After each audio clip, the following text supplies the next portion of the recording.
আসসালামু আলাইকুম বন্ধুরা, আশা করি সবাই ভালো আছেন এবং সুস্থ আছেন। তো এইচএসসি 2024 ব্যাচের যে আজকে আইসিটি পরীক্ষাটা অনুষ্ঠিত হলো, ময়মনসিংহ বোর্ডের গ সেটের যে প্রশ্নটা রয়েছে সেটা নিয়ে চলে আসলাম।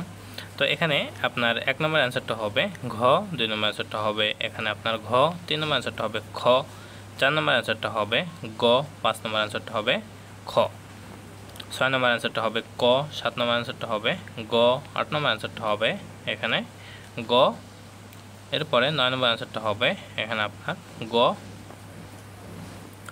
10 নম্বর অ্যান্সারটা হবে খ, 11 নম্বর অ্যান্সারটা হবে ঘ, 12 নম্বর অ্যান্সারটা হবে ক, 13 নম্বর অ্যান্সারটা হবে খ, 14 নম্বর অ্যান্সারটা হবে গ, 15 নম্বর অ্যান্সারটা হবে ঘ, 16 নম্বর অ্যান্সারটা হবে ক, 17 নম্বর অ্যান্সারটা হবে এখানে আপনার গ, 18 নম্বর অ্যান্সারটা হবে গ, 19 নম্বর অ্যান্সারটা হবে এখানে খ, এরপরে এখানে আপনার 20 নম্বর অ্যান্সারটা হবে ঘ, 21 নম্বর অ্যান্সারটা হবে ঘ, 22 নম্বর অ্যান্সারটা হবে খ, 23 নম্বর অ্যান্সারটা হবে খ, 24 নম্বর অ্যান্সারটা হবে ক, 25 নম্বর অ্যান্সারটা হবে এখানে আপনার ক।